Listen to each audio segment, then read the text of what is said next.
next on Lion TV, we have Jackson Har with a story over an all-state basketball player, Carson Hernandez, with the future of biking for Cersei. And meet career students with their updates on soccer and the NFL draft. All that and more, Lion TV starts now.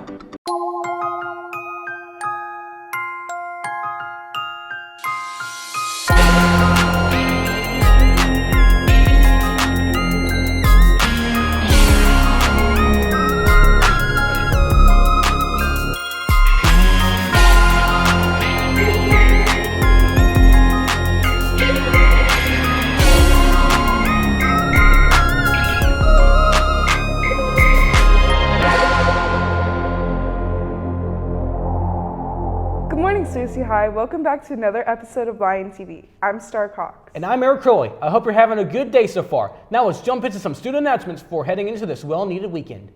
Baseball tryouts will be held May 14th and 15th from 4 to 5:30 p.m. in the SHS baseball field for any interested 9th and 12th grade students. Please bring a current copy of a sports physical, baseball, pants, glove, hat, and if you are a catcher and have gear, please bring it. Please notify Coach Gardner or Coach Davis if interested. The Cersei football team is looking for game and practice filmers for the 2024 football season. There are many benefits to joining the team as a filmer. Some of these benefits include experience in film that could get you a scholarship or work study in college, free meals on game day, community service hours towards the graduation requirement, and much more. Please contact Coach Ashburn or any other football coaches in Cersei High School if you are interested. The final day to check out a library book is today, and all library books must be checked in by May 20th. The very last AccuPlacer will be given on campus May 8th at 1 p.m. in room 204. Boys basketball tryouts will be held May 9th at 3:30 to 5 o'clock p.m. in the SHS main gym. There is a QR code on the hallway TVs you can scan for more information. Cersei Sports Medicine is looking for students who may be interested for the 2024-2025 school year. If you are interested, please scan the QR code and fill out the form. The girls basketball team did amazing this past season, and one standout player was a key to their success. Jackson Har has a story on the two-time All-State player and how she keeps the team going strong. After taking the giant leap from junior high basketball, one student here at SHS has gone above and beyond to ensure that the next step in her on-the-court career is a slam dunk. Starting with freshman year, I think I had a great year. That was like just getting to warm up and like really feel the difference between junior high and high school. We didn't have like the best year freshman season, but I think it was a good time. Going into sophomore year, we won a lot more games just because we had a lot of different personalities on the team. But as the year went on, I think we grew together, which is why we made it to the state tournament. Chip, her three is good! It's good! Chip takes her role in the team as an opportunity to improve not only her personal skills, but her ability to work with her exceptional teammates moving forward. Having like the most important position on the floor, you really got to learn to play within your team and like adapt to different scenarios. I think just having like Sarah McCain, a sharpshooter, and like London in the post, just having teammates that you can rely on. There are multiple factors that can be credited as contributing to Chip's passion for basketball, but there's only one in particular that stands out above the rest. I would say Flajay. Going in, she wasn't as good and she was very overlooked, but I think she worked hard and she made a big change and she got freshman of the year. Just looking up to her and just noting that you can come from something different and make a big statement for yourself. Practicing hard has undoubtedly helped Chip improve her skills on and off the court, but there is one helpful tip that has pushed her to be the best player she can be. Really, I just always have confidence in myself. I know like no team or player can ever and will ever stop me. I just think going into a game knowing like you're the best on this floor, so don't let anyone shut you down. It's just always a good mindset to have. Of course, I always practice game-like scenarios, and having a stepdad that helps and knows the game of basketball is really beneficial. 7, Chip drives, layup, good! During her time on the team, Chip has managed to rack up an impressive amount of accomplishments, helping push her towards the future she aspires to have. Making it into the state tournament was a huge moment, and also making All-State for the second time, and just as a sophomore, I think that's like a big accomplishment. I would like to play college basketball for 4 years, Tennessee or LSU, South Carolina. With her incredible team skills and inspiring work ethic, Chip Johnson looks to have a very successful career ahead of her. I'm Jackson Har, now back to the news desk. Thanks, Jackson. Man, oh man, Chip sure has made a big impact. I'm glad she's on the team, right, Star? You're definitely right, Eric. Pine Bluff was given a large grant from the U.S. Department of Transportation to help figure out how they could improve and revitalize areas in the city. It was part of Reconnecting Communities and Capital Grant Program, in which $3.3 million was divided up between 132 projects across the country. Pine Bluff was given nearly $550,000 and was the only city from Arkansas to receive some of that grant money. Ryan Watley, CEO of Go Forward Pine Bluff, described the grant as a step in the right direction for the city.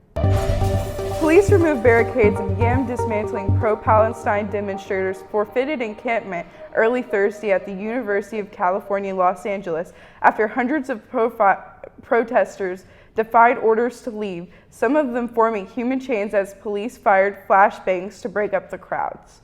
Some people were detained, their hands bound up with zip ties. The action came after officers spent hours threatening arrest over loudspeakers if people did not disperse. A crowd of more than 1,000 had gathered on campus, both inside a barricade tent encampment and outside.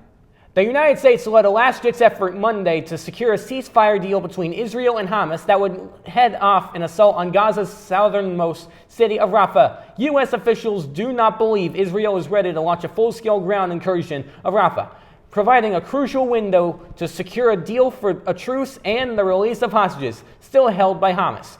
Two people familiar with the American positions told NBC News. Hey Eric, I'm glad the warm weather is here to stay and all, but don't you think with the amount of storms we've been getting it's preposterous? Now that you mention it, Star, it really is. Let's see if things will clear up because Kate and the Grill has all of our weather updates. Good morning, Cersei High. I'm Kate Negro and I'm here with your weekly weather announcements. Today will be a high of 80, scattered thunderstorms with the rain of 44%, winds east-northeast at 5 miles per hour, humidity at 77%, and your sunrise at 6:13 a.m. on to tonight. Tonight will be a low of 63, scattered thunderstorms, rain at 44%, winds east-northeast at 3 miles per hour, humidity at 77%, and sunset at 7:55 p.m. on to the almanac. Average temperatures of a high of 77, a low of 55, monthly average of precipitation 5.93 inches, month to date is 0.00 inches. On to the 5cast. Saturday will be scattered thunderstorms, a high of 82, a low of 62 with a 54% chance of rain. Sunday will be scattered thunderstorms with a high of 76, a low of 64, and a 71% chance of rain. Monday will be isolated thunderstorms with a high of 84, a low of 68, and a 46% chance of rain. Tuesday will be isolated thunderstorms with a high of 86, a low of 69, and a 46% chance of rain. Wednesday will be isolated thunderstorms with a high of 86, a low of 64, and a 31% chance of rain. Looks like it's going to be thunderstorming a lot. Back to the news desk. Thanks, Caden. Whew, I'm feeling famished from all the weather talk. What's for lunch today, Star? Today for lunch we'll be having home-style beef and bean chili, chicken and cheese crispito, ham and cheese sub, chipotle BBQ chicken and cheddar wrap, classic chicken sandwich, and some milk. That sounds absolutely divine. Be sure to thank our fantastic lunch ladies for all the hard work they put in to make our lunches. I know I will. Hey Star, have you been to some of the parks around town? I've heard about them, but I don't really know much about the parks themselves. Why do you ask? Because Carson Hernandez has a story about the parks and even future plans for it. With a vote being passed on March 5th, funding has been allocated for the Riverside Park project, a project that is set to create a brand new recreational area in Searcy. The new park promises to bring new bike trails, rock climbing, and water sports opportunities to White County residents. Mainly, the park will include mountain biking trails, which should be a massive upgrade over the existing bike trails in Searcy. Riverside Park has a lot of potential to be a really big draw for not only the residents of Searcy, but the region itself, and actually we've been told central United States, it could be a destination. This first phase where we'd look at doing, like I said, parking, some restroom facilities, and then some mountain bike trails. And then we're looking at making some new trails to really open up and clean up and create access to rock climb the bluffs. We look at Northwest Arkansas a lot as far as, looking at the growth that's led from some of the things that they've done up there with these these specific type of activities, whether it's mountain biking, Northwest Arkansas has grown like huge amounts because of the mountain biking. It's like the mountain biking capital of the United States now. The mountain biking trails are especially exciting for Tony Wood, a resident of Searcy who's been a devoted local cyclist for years. Well, I guess the first thing that comes to mind is it being in our home community and not having to travel to go to another location to be able to ride. As far as personal benefit, it just offers additional venues in which to ride. And of course, we're very fortunate in our community with surroundings that afford opportunities to ride out in the country.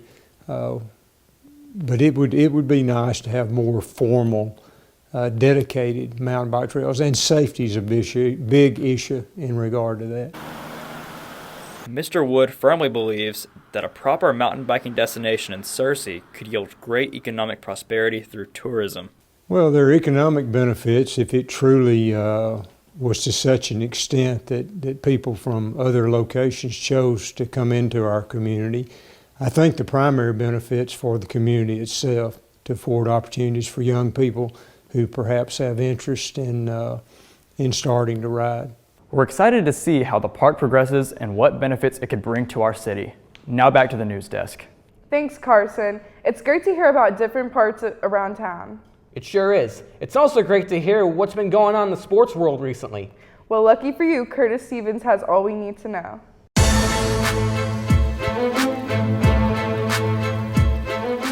Good morning, Searcy High School. I'm Curtis Stevens here to give you your well-needed sports update. In local sports, the track team competed at the 5A East Conference Championship last Thursday. For the girls' team, Jaden Bowman ranked first in both the 200-meter dash and the 400-meter dash, and Josie Hunt ranked third place on the pole vault. For the boys' team, Wade Moore and Michael Supratman ranked first place in the 400-meter dash and the 300-meter hurdles, respectively. Supratman also ranked first place in the 110-meter hurdles and second in the pole vault, joining first place as well as Jamari Rogers to receive that ranking in the shot puts. The girls and boys soccer team played against the Marion Patriots on Friday, with both teams beating them with a perfect score.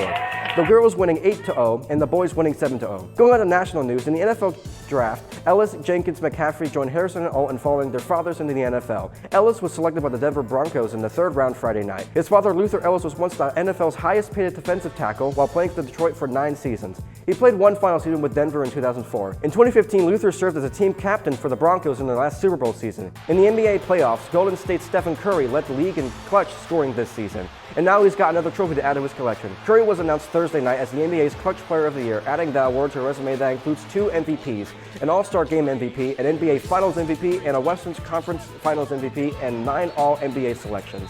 In the NHL, Vancouver swept its 3-game series against Nashville. It doesn't count very much going into their playoff matchup. In the MLB, outfielder Tommy Pham is back in the major leagues, joining the Chicago White Sox on Friday for their series opening game against the Tampa Bay Rays.